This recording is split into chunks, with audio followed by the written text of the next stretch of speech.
So, welcome everyone, and thank you. Thank you for listening.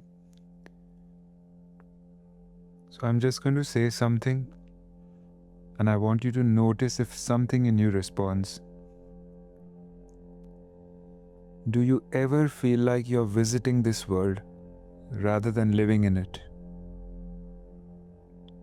Like somewhere along the way, you missed the manual that everyone else seems to have, the one that explains how to want the things you're supposed to want, how to play the games you're supposed to play, and how to feel at home in a life that never quite fits. And if something in you just said yes, maybe quietly, maybe with a kind of exhausted relief, then this might be for you. It's the experience of being what some people call an old soul.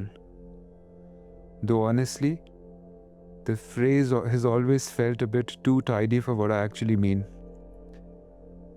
What I mean is the weight of being here. The strange exhaustion that isn't quite depression, isn't quite sadness, and it isn't quite anything you can point to and say, that's the problem, fix that. It's more like a heaviness in the cells. A feeling that life is something to be endured between brief glimpses of something real. Just stay with me here. I want to be clear about something from the start. I'm not an expert. I'm not here to fix something for you. I'm not going to give you 5 steps to feeling lighter or tell you to practice gratitude and watch the heaviness dissolve. And if that really worked, you'd have done it by now. We all would have. Instead, I want to do something different. I want to sit with you in this. I want to say out loud some of the things that many of us may have felt, but rarely hear reflected back. And I want to explore what it might mean to carry this weight consciously, not to make it disappear, but to stop carrying it alone. Because here's what I've learned from my own life and from sitting with people that I work with. The weight doesn't necessarily get lighter, but how we carry it can change. And sometimes that makes all the difference. So we live in an age of labels. And don't get me wrong, labels can be very useful. They can help us make sense of experiences that felt chaotic, find communities of people who understand us, and access the support that we need. But labels can also become cages. When I was trying to understand why I felt so fundamentally out of step with the world around me, I collected labels like they were going to save me. Depression, anxiety, complex trauma, attachment issues, highly sensitive person, empath, spiritual speaker, and more. And each one captured something real, and each one failed to capture the whole. Because the thing I was trying to name wasn't a disorder, it wasn't a pathology, it wasn't something broken that needed fixing. It was more like an orientation, a way of being in the world that doesn't match what the world expects. And I'll say this again, a way of being in the world that doesn't match what the world expects. An old soul is the closest that I've found. Not because I believe I've literally lived many, many lives, though who knows, but because it captures something about the exhaustion, The sense that you've already seen through the games everyone is playing. The difficulty getting excited about things that seem to motivate everyone else. Now let's talk about success for a moment. Because if you're anything like me, you've spent years feeling like a failure for not wanting what you're supposed to want. The corporate ladder, the impressive title, the house, the car, the curated social media life, the dinner parties where everyone talks about promotions and property prices and stocks, and you're just sitting there thinking, how is this it? How is this what we are all working towards?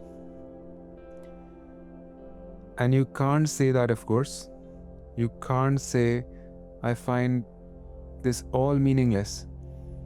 And I don't understand how you don't without becoming the weird one, the negative one, the one who needs to work on their mindset.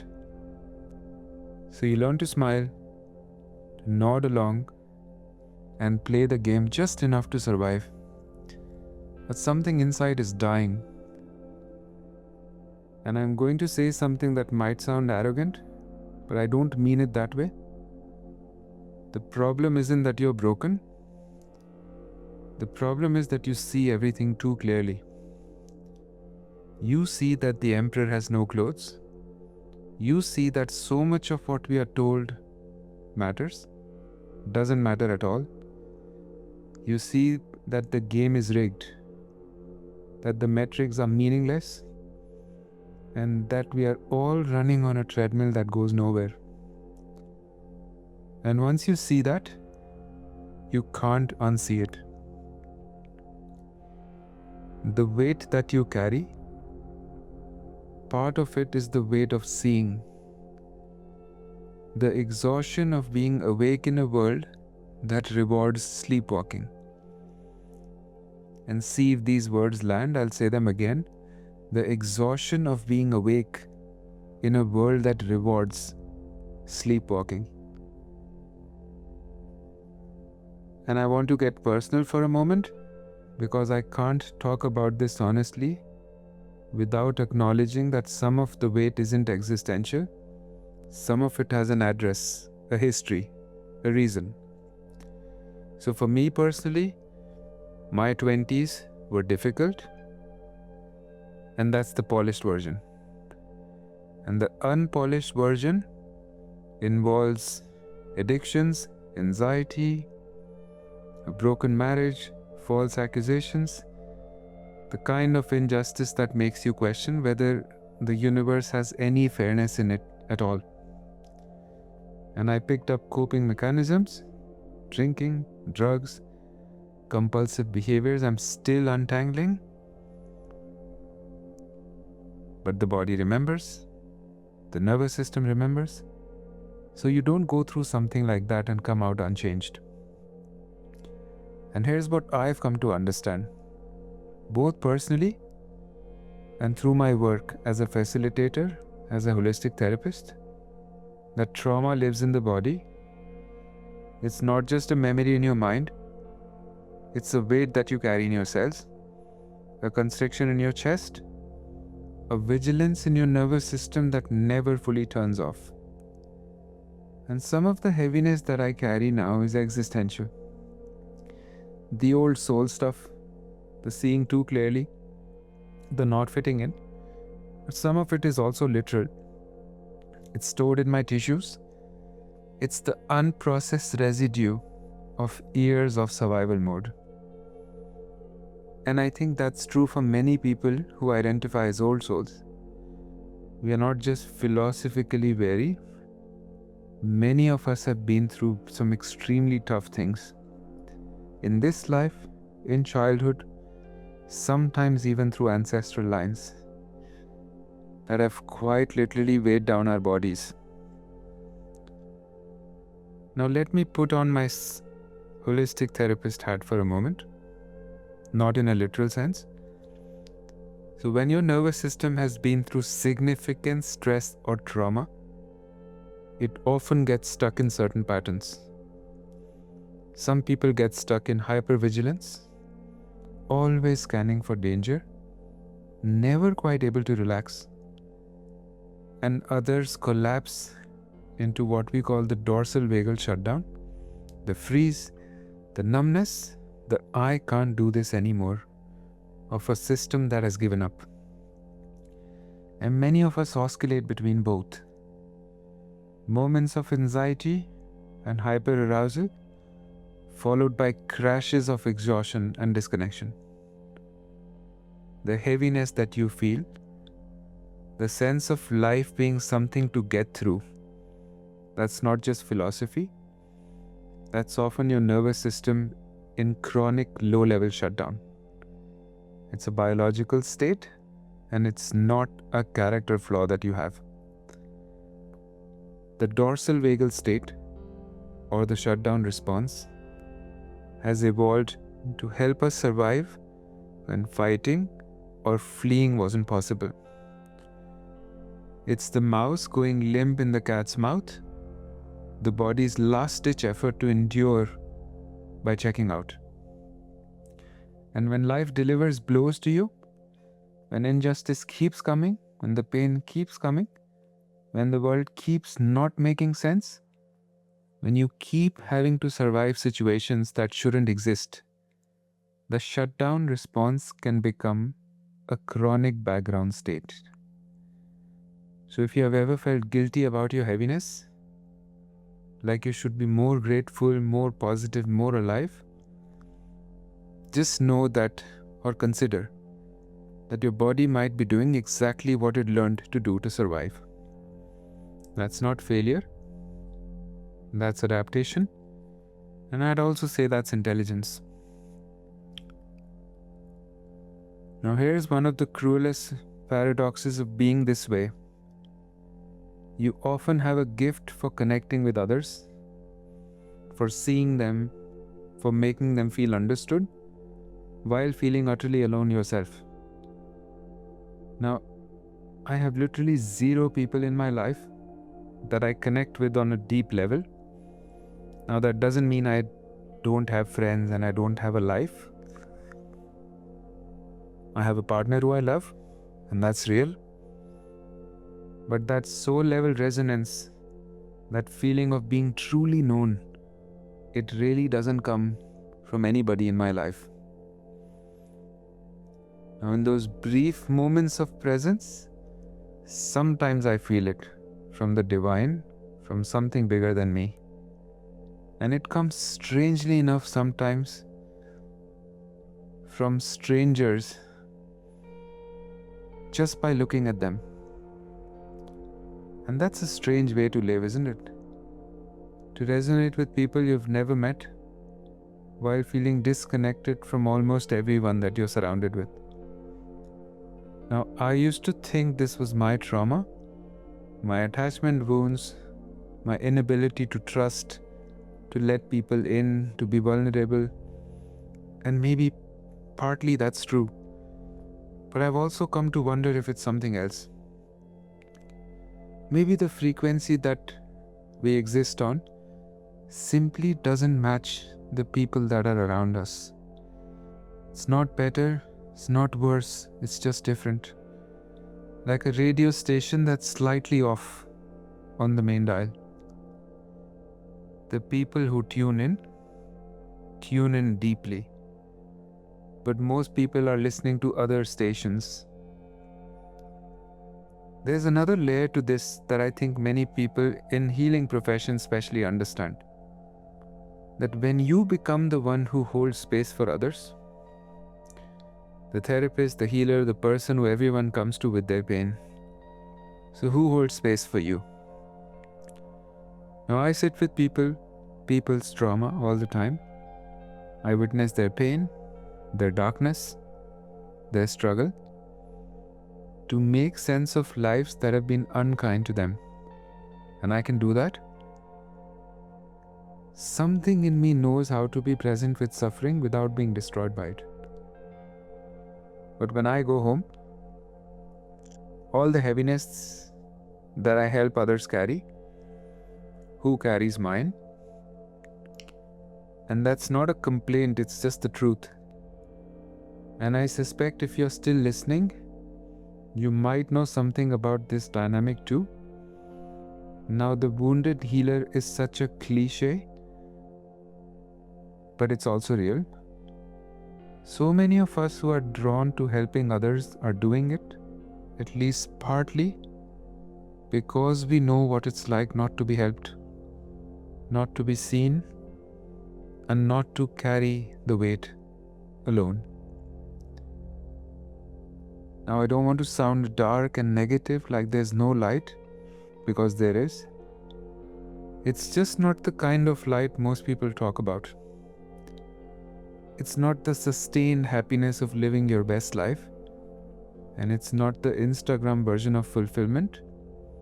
It's more like glimpses, brief openings where something real breaks through.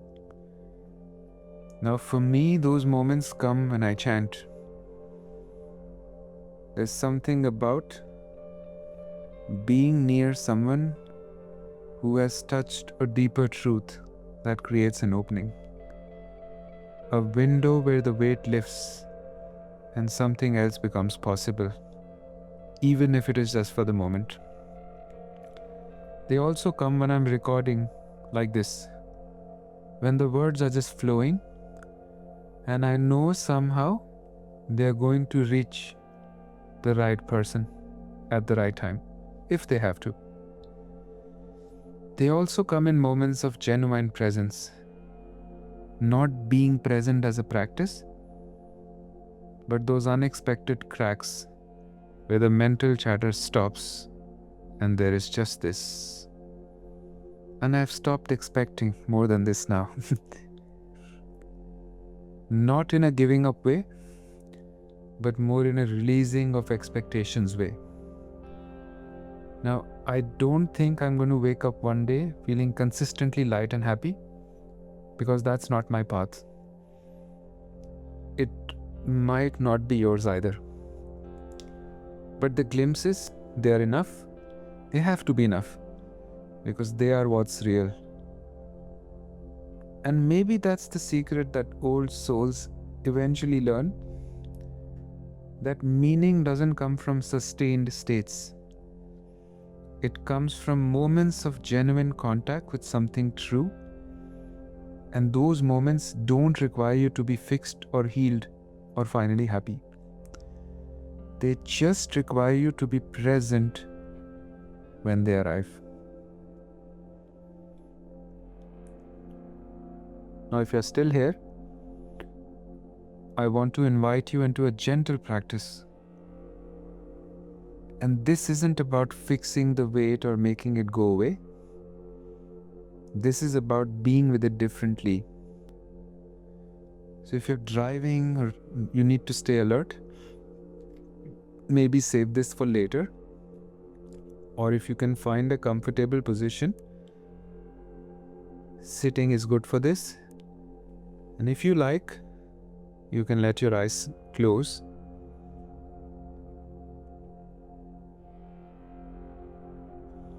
And just begin by feeling your body in the space now. The weight of you, held by whatever surface is beneath you, and feel gravity doing its work, pulling you gently down, anchoring you here.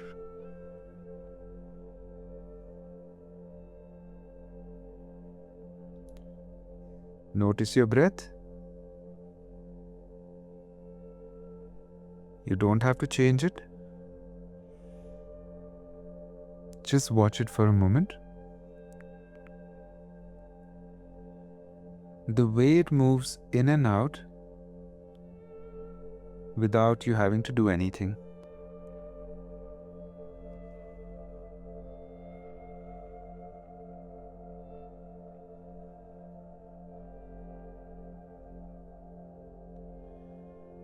And now very gently, I want you to acknowledge what you're carrying. not to analyze it, not to understand it, not to fix it. Just to acknowledge there is weight here. Where do you feel it? Maybe in your chest? Maybe in your shoulders? Maybe it's a heaviness behind your eyes, tiredness in your bones. Just notice where the weight lives in you today.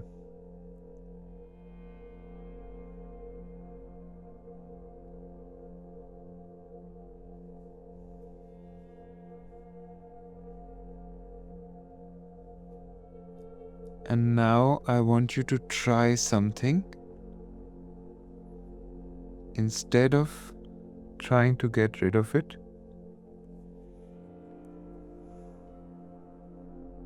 can you simply say yes to it?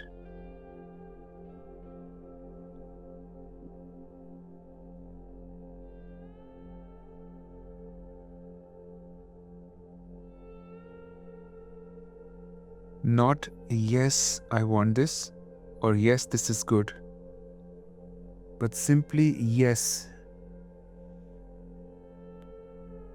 I acknowledge you're here. And you might even silently say this or receive my words. I know you're here. I'm not going to pretend you're not.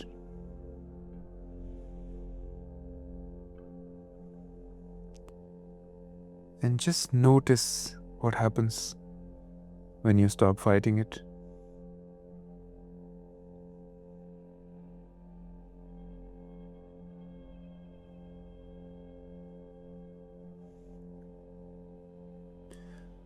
When you stop trying to make it go away, or understand it, or fix it, just letting it be here.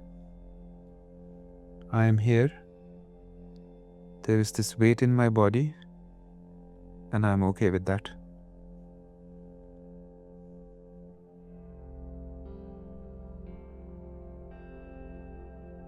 Now bring your attention to your feet. Feel them from the inside. The weight of them.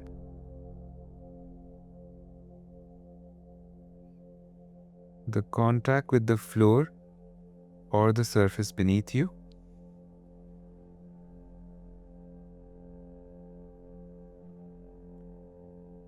And see if you can send your awareness all the way down into the ground below.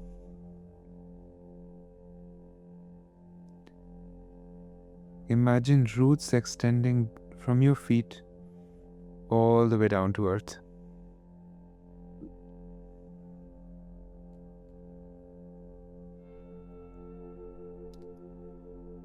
The earth has been holding heavy things for billions of years. Mountains, oceans, the bones of every creature that has ever lived. And it can hold yours too.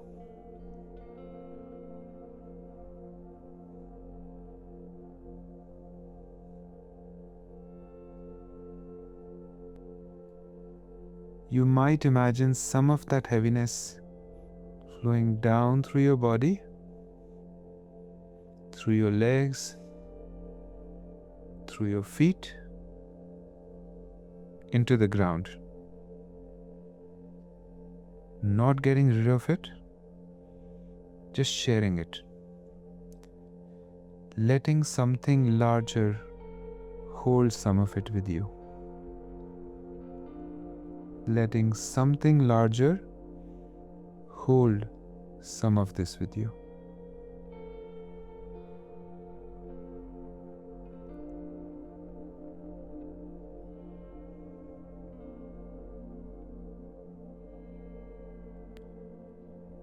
And now I want you to bring to mind a moment, just one moment, when you felt something real.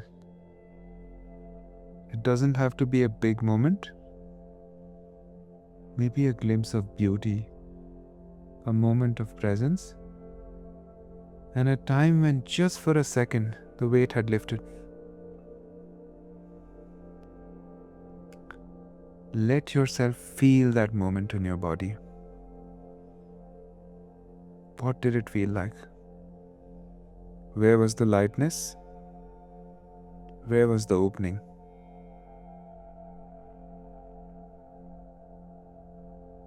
And both of these are true. The weight and the glimpses, they always exist side by side. You don't have to choose between them.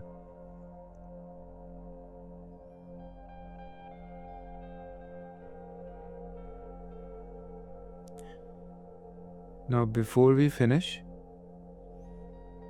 I want you to place a hand somewhere on your body. Maybe your chest, maybe your belly, just somewhere that feels right for you. And then silently or out loud, say this to yourself: I am still here. I am still here. I am still here. Despite everything, despite the weight, despite the ears that were unkind, despite not fitting in, despite the not connecting, and despite the heaviness in your cells, I am still here. And when you're ready now, just take a breath. Feel your feet on the ground, and very gently you can open your eyes and welcome back. Now I want to leave you with this. If you are someone who feels the weight of being here, if life often feels like something to be endured between brief moments of something real, you are not alone and you're not broken. You might be an old soul. You might be carrying trauma that hasn't been fully processed. And you might be someone who sees the world too clearly, who feels too deeply, and who doesn't fit the molds you were handed. Probably all of these things at once. I don't know you personally. I don't know what your path looks like. I barely know what mine looks like.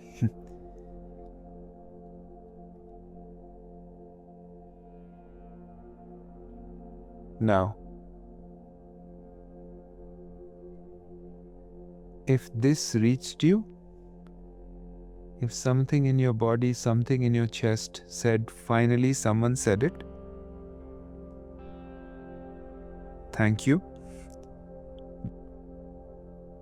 Now, the purpose of listening to this was not to fix you, but just to let you know that I see you. You're not carrying this alone. And we are carrying this together, even if we never meet. So thank you for listening. And until next time, namaste.